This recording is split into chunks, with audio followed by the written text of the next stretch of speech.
What's up YouTube? Welcome back to the channel. This weekend we're heading out to Anza, Borrego for a little bit of light off-roading and some camping. So I figured it'd be interesting to show you what I pack on a weekend trip.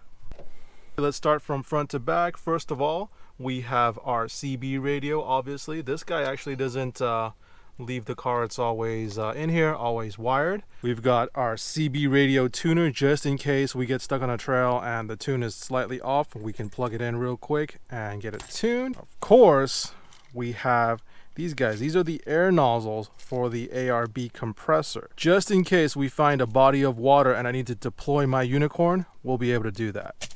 Next up, we have the tire deflators. Let me see here. They look like this. They're made by a company called Stone.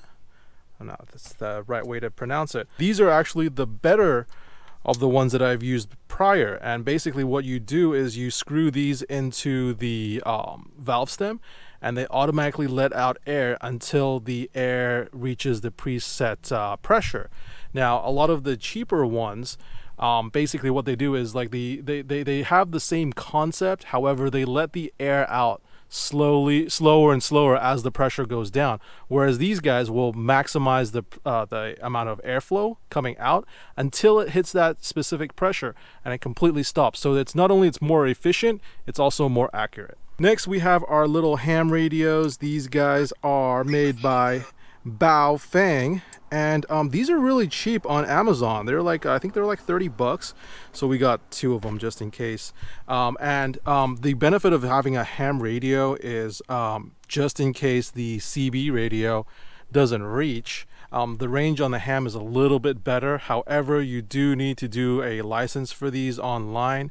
Not too bad, but yeah, these are always good to have on any type of overlanding trip where you're going into the middle of nowhere. Over here on the driver's side, obviously we have some hand sanitizer and some wipies for your number 1 and number 2s. In here we have a random assortment of napkins and cloths, and also of course the phone charger, very important. And also we got cookies. Back here we have the 5-gallon bottle of drinking water. We usually keep this with us regardless what we use it for. Usually use it for like dishes and stuff, but in case we need it, this water is drinkable. Down here we've got our little tarp that's in a little baggie that does not look very good. I gotta find a better way to organize this guy. Back here I've got some clothes, my pillows. I only like sleeping on my own pillows. I hate sleeping on the sleeping bag pillows because they slide around, they're useless. Bring your own pillow.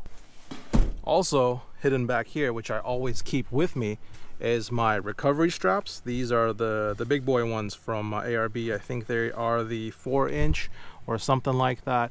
I always have this with me just in case somebody gets stuck, I get stuck, whatever. I can get pulled out, and I actually have used this before. If you guys haven't seen, I don't know if I posted that video. It's the one where I got stuck at the river crossing, and that one came in handy. Back here we've got the water port for washing dishes, showering real quick, and obviously to wash your hands. It's mounted onto my spare tire carrier. So far it hasn't fallen off yet, so it seems to be pretty sturdy. Don't forget your D-ring. Now this one is pretty simple. It actually just goes into the tow hitch of the rear bumper. This will help in case you get stuck or somebody needs to pull you out. It'll be a good spot to attach the recovery strap onto.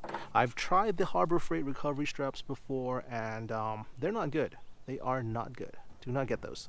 We have our Walmart camping chairs. These guys, we usually carry an extra one just in case a friend shows up or somebody forgets their chair. We have those guys. Over here is the ARB fridge. Now this guy I've actually plugged in since last night, just to prime the fridge, because I've noticed if I don't prime the fridge the night before, the temperature doesn't really get cold until I leave the campsite on Sunday. So right now you can see it's at 47. The reason for that, it was actually a lot lower. It was at 30 early this morning. The reason why it's a little bit higher in temperature is because I forgot to put stuff in there. So right now I put a bunch of water in here. Let's see, water, some beer, some fruit. We haven't filled it all the way up yet, but once I do, and it gets cold, the temperature should go back down to right around like 26. I don't know, I don't think it's ever going to go down to 26, maybe if there's nothing in there, but it should go down to maybe right around 30, 32. Over here we have our tent setup. So we've got the ARB deluxe room thing for the awning, which basically we use as a tent. And if you haven't seen this one opened, I'll link a video somewhere up here. It's actually a really nice setup if you have the awning already, because you can sleep outside and there's a lot of room, So check that video out. Also, we've got the sleeping bag, a double sleeping bag, and also the air mattress. The air mattress is actually really good air mattress made by Climate. I've tried this one. I think it was at Laurel Lakes.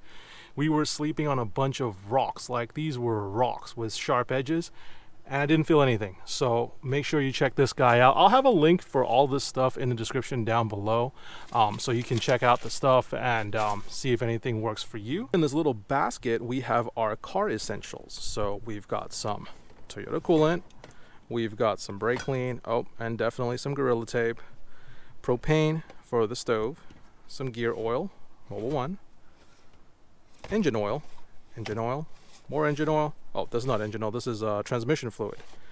And then some brake fluid, just in case for whatever reason I need it on the trail, I will have extra fluid.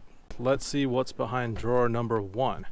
We have got an extra blanket, just in case. I always leave this one in the car, just in case for whatever reason we need it, we have it, it's ready to go. It's one of those like airplane blankets that they offer on the planes.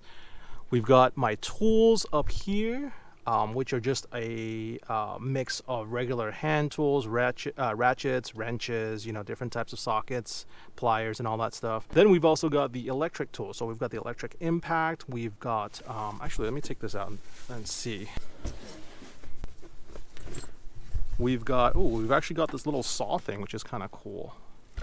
This guy is from Milwaukee, and basically what it does is, in case we need to chop down a tree or a branch or something, it's electric. We have the blade in here somewhere. We've also got the electric impact with the 22 mil socket, impact socket for, what is this? Where did I buy this from? Oh, this was from Matco, yeah.